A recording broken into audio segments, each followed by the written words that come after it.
আমি আজি জাগৃত নাৰী শক্তি সমিতিৰ লখিমপুৰ ধেমাজি দুখন জিলাৰ উদ্যোগত আমি হংকঙৰ ডাম্বুক এই মোৰং ঘৰত আমি এখনি মাইক্ৰ'ফাইনেন্সৰ এজেণ্ট ঘৰে ঘৰে যোৱাৰ সন্দৰ্ভত এটা সজাগতা সভাৰ আয়োজন কৰিছিলোঁ।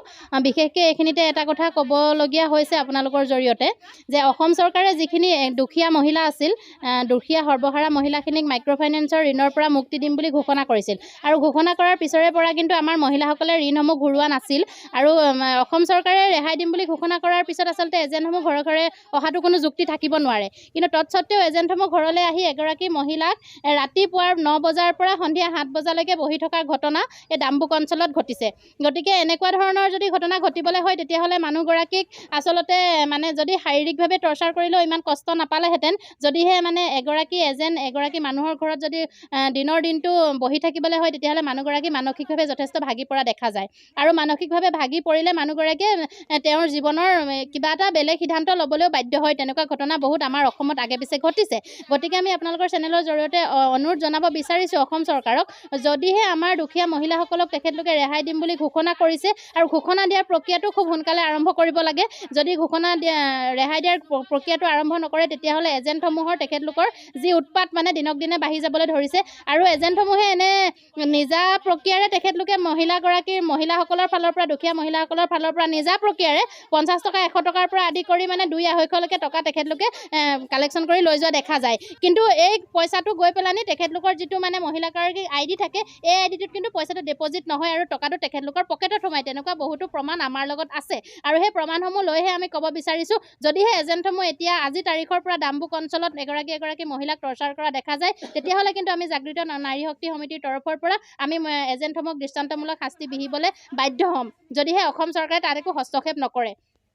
আৰু আমাৰ মহিলাসকলক যিটো NOC প্ৰদান কৰাৰ ঘোষণা কৰিছিল অসম চৰকাৰে, NOC প্ৰদান কৰিবৰ কাৰণে যিটো প্ৰচেছ আগত কৰিব লাগে সেই প্ৰচেছটো যদি তেখেতলোকে খুব সোনকালে কৰে তেতিয়াহ'লে অন্ততঃ এজেণ্টসমূহক এটা বন্ধাৰ নিচিনা ব্যৱস্থা কৰা হ'ব। তেখেতলোকে এটা বান্ধোনৰ মাজত সোমাই পৰিব যে অসম চৰকাৰে আমাক যিহেতু ৰিজাৰ্ভ বেংকৰ জৰিয়তে আমাৰ মাইক্ৰ'ফাইনেন্স কোম্পানীসমূহক টকাসমূহ ৰিকভাৰী কৰিলে, গতিকে আমি মহিলাসকলক আমি আজিৰ পৰা হাৰাশাস্তি কৰিবলৈ নাযাওঁ। তেনেকুৱা ধৰণৰ যদি এটা গাইডলাইন বা নটিফিকেশ্যন যদি এজেণ্টসমূহক দিয়া যায় তেতিয়াহ'লে এজেণ্টসমূহ গাঁৱে গাঁৱে সোমাবলৈ তেখেতলোকে অকণমান ভয় কৰিব।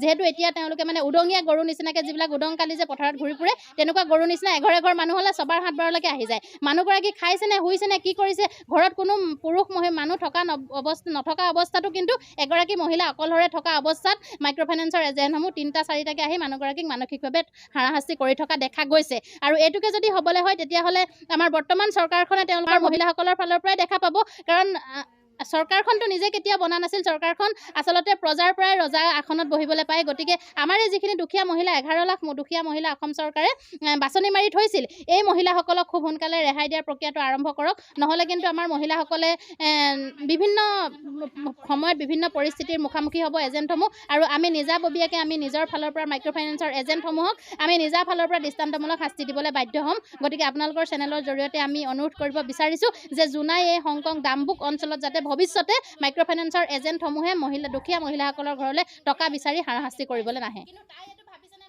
আমি এতিয়া ক'ব বিচাৰিছোঁ যে এজেণ্টবিলাকে আমাক যে হাৰাশাস্তি দি আছিলে যে আগৰ পৰা যে আমাৰ মতা মানুহ হাজিৰা কৰিব যাব নোৱাৰে, লকডাউনৰ পৰাতো আমিতো নিদিয়া হ'ল। তাৰপাছত নিদিয়াৰ পাছত আকৌ লকডাউন সেইবোৰ কথা মিছা বুলি কয়, এই কিবা MLA ছাৰৰ দিয়াটো মিছা, সেইবিলাক তহঁতৰ সুত বাঢ়ি গৈ আছে। পিছত তহঁতৰ ডিষ্টাৰ্ব কৰিব, বেছি সুত বাঢ়ি থাকিব, তহঁতৰ কাৰণে প্ৰব্লেম হ'ব বুলি কৈ পিনি আমাৰ কিবাটো পইচাটো 100 টকা অলপ 50 টকা অলপ লৈ আছে। ঘৰত 1 টকা নাই বুলি ক'লেও লোকৰ পৰা ধাৰ লৈ ইজনৰ পৰা সিজনৰ পৰা খুজি লগৰীয়াৰ পৰা লৈ লওক বুলি ৰাতিপুৱা 9টা-8টা বজাৰ পৰা কিবা লৈ গধূলা 2টা-3টা বজালৈকে বহি থাকে কেতিয়াবা।